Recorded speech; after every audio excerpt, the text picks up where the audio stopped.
สวัสดีพี่น้องมาเด้อมากินข้าวน้องสาวแสงเด้อบนสุขุทุกคนเด้อจ้า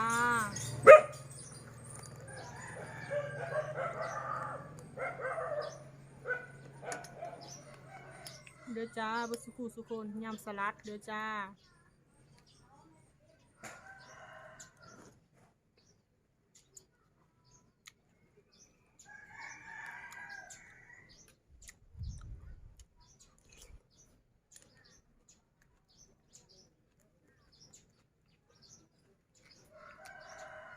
วัดซื้อ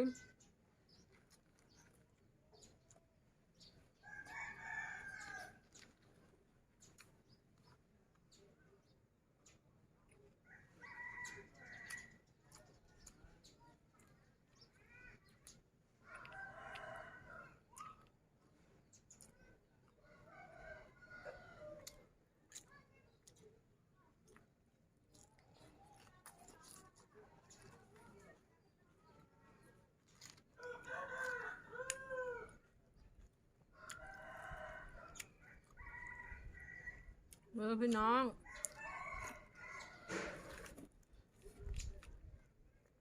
แป๊บ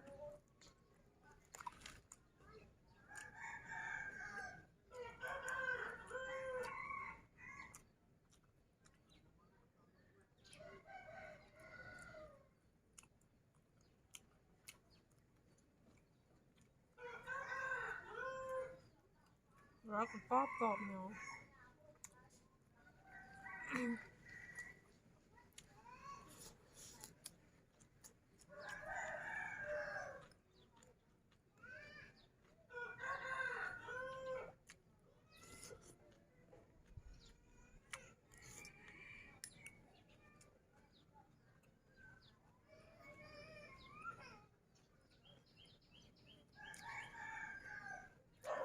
ครับซีนให้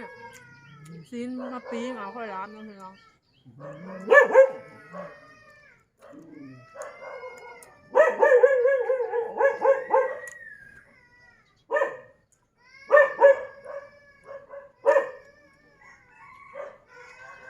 โอ้ยเสียงมาห้าวเลยพี่น้อง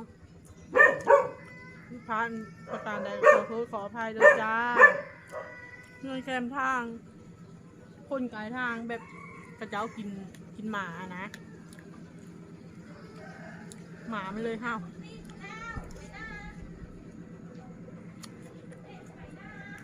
เคยกินมาเห็นหมาก็ห้าวเนาะ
งั้นมันเป็นข้ม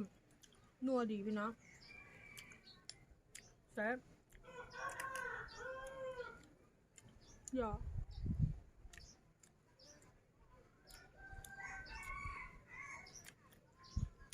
กินพักหลายๆสุขภาพจะได้แข็งแรงพี่น้อง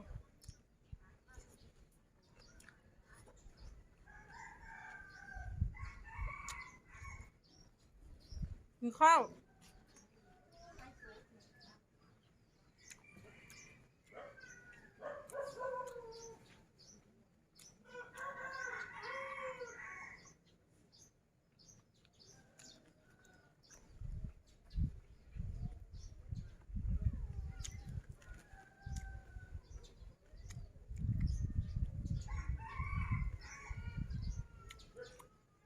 ช่วงนี้พักหลายพักบุอึดน้ำเด้อ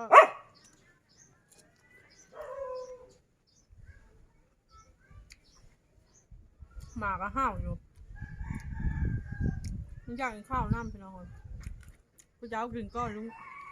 หมาก็กินตามหลัง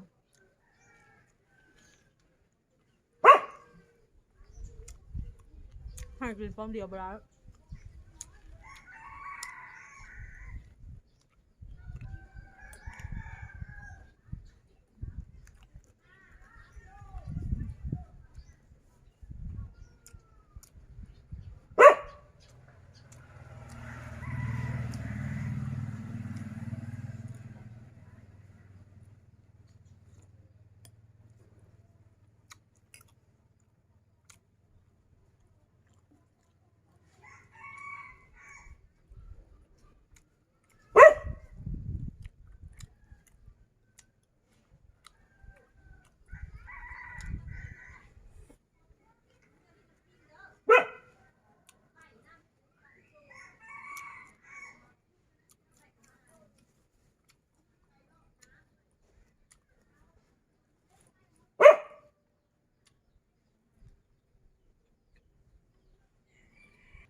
แซ่บพี่น้อง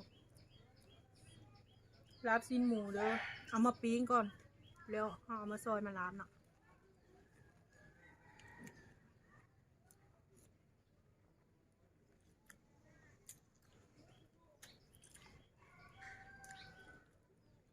ยำสลัดก็จะกลายเป็นแกงสลัดน้ำยำหลาย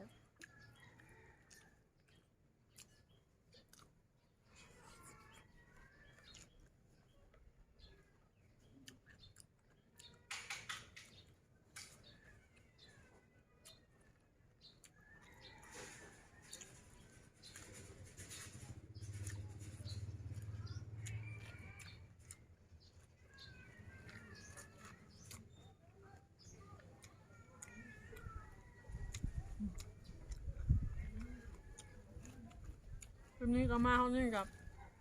ข่าวแสงโคราพี่และน้องไปก่อนเด้อจ้าฝากกดไลค์กดแชร์กดติดตามแสงมหาไซในเด้อจ้าสบายดีบ๊ายบาย